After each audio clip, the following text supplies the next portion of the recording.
બહાર બજારમાંથી નમકીન ફ્રાઈમ્સ ખરીદતા પહેલા સાવધાન થઈ જજો। અમદાવાદમાં નમકીનના નામે લોકોના આરોગ્ય સાથે ચેડા કરાતા હોવાનું સામે આવ્યું છે। અમરાઈવાડીમાં કુરકુરે અને ફ્રાઈમ્સ બનાવતા એકમો પર એએમસીના ફૂડ વિભાગે દરોડા પાડ્યા હતા। આ તપાસ દરમિયાન અગાઉ લીધેલા સેમ્પલનો રિપોર્ટ સામે આવ્યો છે।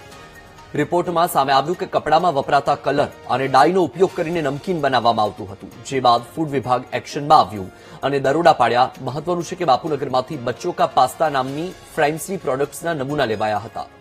રિપોર્ટમાં ફૂડ કલર એટલે કે આરોગ્ય માટે હાનિકારક હોય છે તે મળી આવતા તપાસ કરાઈ।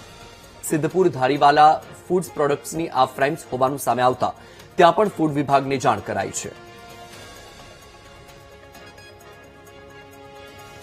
જો તમે બાળકોને સસ્તી નમકીન ખવડાવો છો તો ચેતજો, કારણ કે અમદાવાદમાંથી જે નમકીન વેચાતી હતી તેમાં ડાયનો ઉપયોગ થતો હોવાનું સામે આવ્યું છે। અમદાવાદના જે અમરાઈવાડી વિસ્તાર છે ત્યાં અમન સેલ્સ કરીને જે ડિસ્ટ્રીબ્યુટર છે કે જેના ધારીવાલા ફૂડ્સ કે જે પાટણની અંદર બનતું હતું તેની નમકીન્સમાંથી ડાયનો ઉપયોગ થતો હોવાનું સામે આવ્યું છે। આ ડાય કે જે કલર્સ જે કપડાની અંદર ઉપયોગ થતો હોય છે અને તે ધારીવાલા ફૂડ્સમાં ડાયનો ઉપયોગ થતો હોવાનું સામે આવતા અહીં કાર્યવાહી કરવામાં આવી છે અને જે સેમ્પલ્સ છે તે પણ કલેક્ટ કરવામાં આવ્યા છે। મહાનગરપાલિકા દ્વારા અત્યારે હાલ કામગીરી કરવામાં આવી રહી છે અને જે સેમ્પલ લેવામાં આવ્યા હતા તેના રિપોર્ટની અંદર અનેક ચોંકાવનારા ખુલાસા થયા અને ત્યારબાદ હવે અહીં જે જથ્થો છે તે પણ સીલ કરવામાં આવી રહ્યો છે। અને મહત્વની બાબત એ છે કે પાટણના ધારીવાલા ફૂડ્સ છે કે જ્યાં કાર્યવાહી કરવા માટે પણ કહેવામાં આવ્યું છે, એટલે કે આ એજન્સી હતી કે જે અમદાવાદ શહેરની અંદર જે ફૂડ છે તે સપ્લાય કરતી હતી, જ્યાં અત્યારે હાલ મહાનગરપાલિકાના ફૂડ વિભાગ દ્વારા કામગીરી કરવામાં આવી રહી છે। અધિકારી છે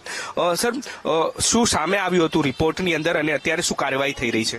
જે બાપુનગરમાંથી એક સેમ્પલ લેવામાં આવ્યું હતું, બચ્ચો કા પાસ્તા નામની પ્રોડક્ટ હતી, લાઈક એ ફ્રાયમ્સ, એમાં નોન ફૂડ કલર આવેલો હતો। તેના અનુસંધાને તપાસ કરતા બીજી ઘણી બધી પ્રોડક્ટ મળી આવેલ છે, એના દરેકના સેમ્પલ લઈને લેબોરેટરી ટેસ્ટિંગ માટે મોકલવામાં આવે છે। મુખ્ય કંપની કઈ છે અને શું સામે આવ્યું હતું? રિપોર્ટ કરાવ્યા ત્યારબાદ હવે કાર્યવાહી થઈ રહી છે, ક્યાંની કંપની છે ને કયા પ્રકારની નમકીન અને કયો કલર કે જે હાનિકારક છે તે વપરાતો હતો? એ નોન ફૂડ કલર છે અને જે માનવ વપરાશ માટે ટોટલ હાનિકારક કહેવાય। હવે આ જે કંપની જે ધારીવાલા ફૂડ્સ કરીને છે, એ ધારીવાલા ફૂડ પ્રોડક્ટ છે, ત્યાંથી લીધું ને સેમ્પલ,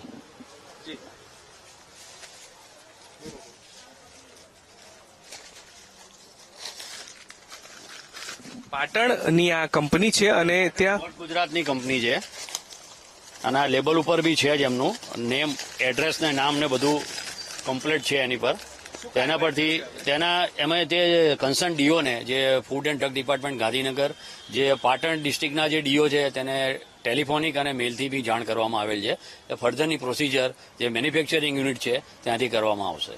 બિલકુલ, તો જે ધારીવાલા ફૂડ છે કે જે પાટણનું છે અને તેના દ્વારા આ પ્રકારનો કલર કે જે કપડામાં ઉપયોગ થતો હોય છે તે વાપરવામાં આવતો હતો અને તે રિપોર્ટની અંદર ખુલાસો થયો છે। ત્યારે હવે મહાનગરપાલિકાનું ફૂડ વિભાગ તો કાર્યવાહી કરી છે, સેમ્પલો લેવામાં આવ્યા છે, પણ જે પાટણ ખાતે જે ધારીવાલા ફૂડ છે કે જે નમકીન બનાવતું હતું તેની સામે પણ કાર્યવાહી કરવા માટે ફૂડ વિભાગને જાણ કરી છે।